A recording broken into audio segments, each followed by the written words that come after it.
Goeienaam, my naam is Tjerk Lee en ons is vanaand hier by die Suid-Afrikaanse Staatsteater vir die National Film en Televisie toekennings. Ek is hier om 'n klomp mense te ondersteun en produksies wat genomineer is hierdie jaar. Twee produksies wat vir my uitstaan is definitief Binnelanders en Semi Soeter, saam wie ek die voorreg gehad het om saam met Anel Alexander te werk. Dis eerstens 'n baie groot eer om genomineer te word. Dit is my eerste National Film and TV Awards nominasie. Weer eens 'n groot shout-out aan die span by Kaki Fever wat hierdie geleentheid moontlik gemaak het. Dit is 'n span nominasie meer as enigiets anders.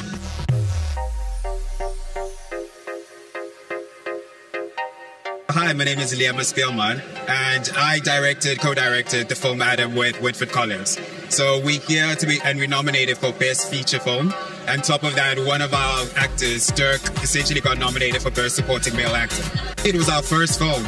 So it was like me and my best friend getting together, making a film, pitching it, and kind of like creating this body of work that we're super proud of. So it's one of those little things where it's like a dream, kind of making something with someone and then seeing it essentially on stage. I think my main message is that with a lot of the obstacles that are in our way, it's all about like taking the tools around you, collaborating with the people beside you, and essentially creating a body of work that you essentially want to be proud of. I think it's literally simple as that. We just make it a lot more bigger and convoluted, but it's simply just picking up a camera and starting from there. It's necessary to be able to understand that with light, darkness also needs to exist. And we essentially need to be able to hold that duality to tell our stories. Because if you simply shine a light on one simple thing, it makes it very one-dimensional. Whereas as human beings, we live a very multifaceted life. So I think tell all the stories, good and the bad, and the dark.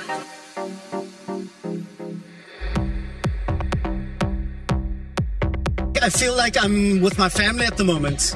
You know, like just seeing other actors, people in the industry that I haven't seen for a long time. I feel like this is the one occasion, an event that brings us all together and reminds us why we do what we do. It's such a privilege to be here amongst all these stars, all these wonderful artists and directors and producers. So listen, I'm humbled. I'm humbled. We celebrate film, we celebrate TV, podcasts, everything, radio, whatever it is. We all boiled into one industry. The Heart is a Muscle comes to cinemas in January 2026. Look out. Check out all the social media.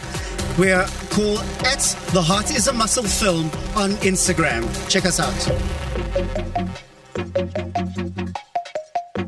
Hallo, ek is Kai Sutton en ek speel in Reënboogrand en ons is almal genomineer vir die beste Afrikaanse TV-reeks. So Paul is ek ongelooflik trots op my dogtertjie. Ek weet dit was altyd 'n droom van haar en die Here was goed en hy het die geleentheid gegee vir haar en ons hoop Reënboogrand vat hom huis toe. I'm Davian van der Westhuizen and I am nominated for the film in. Yeah, and I played the role of Lucas in it. So yeah, it's so amazing. I'm so glad to be here. It's such an honor. I'm so excited. Where are we tonight, Murray Todd? National Film and Television Awards, coming to you live from the State Theatre in Pretoria. Yes, this is the third awards for the National Film and Television. I'm Kim Klutzer, this is Murray Todd, and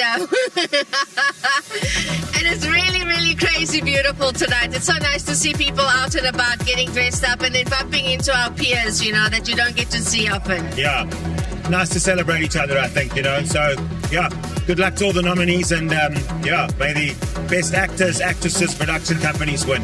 People think that our industry is glamorous and maybe on like nights like tonight, yes it is. And it's lovely because behind the scenes it's not necessarily the case, more often not. And I think it is important regardless of what is happening in the arts and how things are shifting and where artists are in a state of limbo at the moment. I do think it is absolutely vital that we still celebrate the work that we do.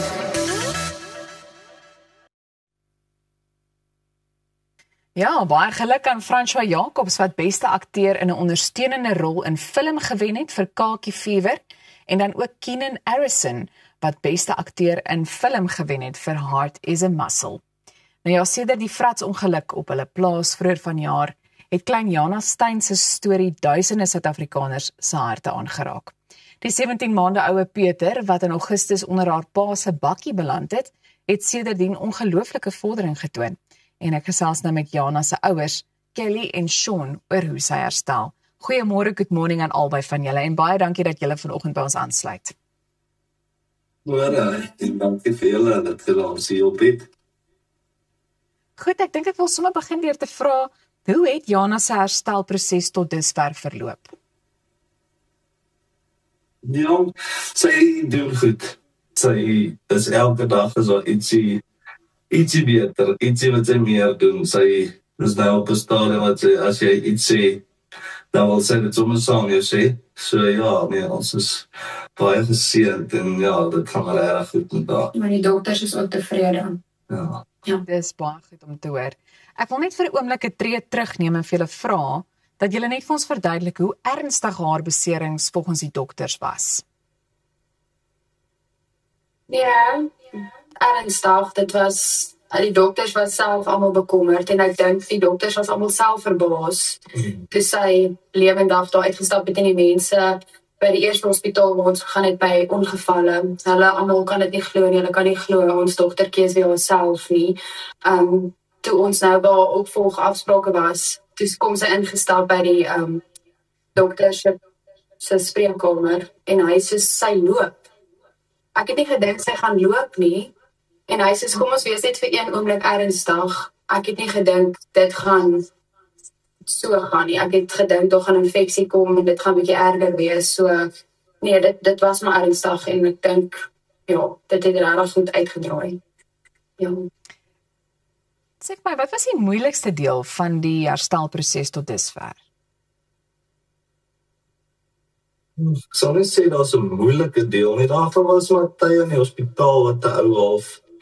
Jy is seker joh, as hy nou wakker gaan word, wat gaan ons nou moet doen? Wat gaan fout wees en so nie? Hoe gaan sy lyk? Ja, ek het net verkeerd heeltyd gesê, daar gaan niks fout wees met haar nie, sy sal alright wees. Ons bid net heeltyd positiewe goeders en ja, als dit nooit is, as ons bietjie negatief raak of so, dan kry ons onsself net weer by mekaar en dan sê ons het right. Ja, ons moet positief bly, dit help nie ou raak negatief en ja, so dit was sanitêr gevind vir die dokters om heeltyd te kom, okay, dit is nou vandag se uitslaa. So ek dink dit was vir ons moeilik, die uitslaa wat elke dag nou gesê word deur die dokters sê, okay, dit is nou hoe Jana vandag lyk, die infeksietellings gaan bietjie op of bietjie af. So dit is sanitêr gevind vir ons om haar te sien daar lê op die bed en elke dag. En dit was nogals vir my erg in rehabilitasiesentrum. Dit was my erger as in ICU om al die siek mense en al die siek kinders en alles om ons te sien. Maar elke dag net te sien hoe sy vorder en hoe sy elke dag net so goed herstel, dink ek het beter vir ons gemaak en die mense om ons, maar ja, die hele proses was maar moeilik, maar ja, ek dink die feit dat sy elke dag net beter gedoen het dit makliker gemaak. Daar was nie 'n terugslag nie. Ja. Dis baie goed om te hoor, maar ek moet ook vir julle vra, hoe het hierdie fratsongeluk julle gesin en familie oor die algemeen beïnvloed? Ek dink amper op 'n goeie manier, want ons kyk nou anders na die lewe. Ons probeer meer positief wees, ons bid meer, ons is meer dankbaar vir die klein goedjies.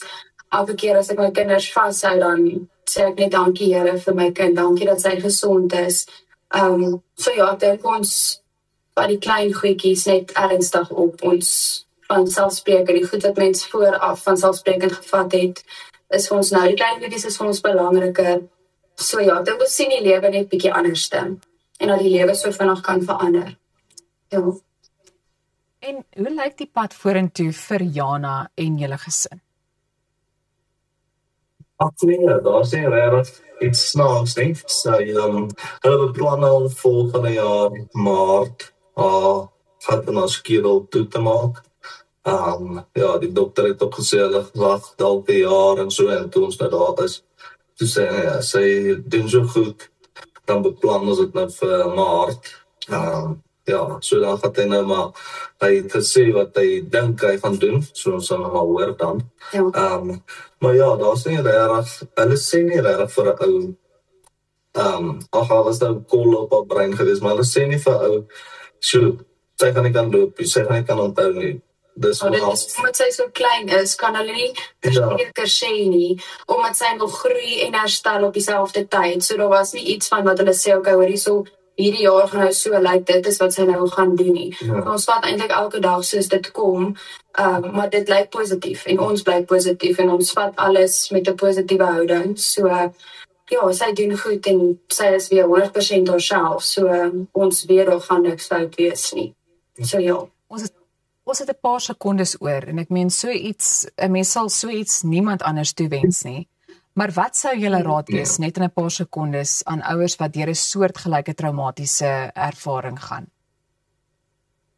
Om net positief te bly en om daaroor te bid en vir die Here te vra om vir jou krag te gee, net by sy voete neer te sit en net vir hom te sê hy moet oorvat, want om dit self te probeer hanteer, dit is nie maklik nie en ek dink nie dis doenbaar nie, so om net vir hom te vra asseblief vat oor en net bidend te bly en positief te bly en dit wat die dokter sê, dit is hulle opinie, maar ons besluit anders en ons kind gaan reg wees en sy gaan nie breinskade hê nie, so ja, ek dink positiwiteit. Dankie dat julle julle storie met ons gedeel het. Julle is vir ons 'n inspirasie en baie sterkte ook met die pad vorentoe. Bly ingeskakel, ons is nou weer terug.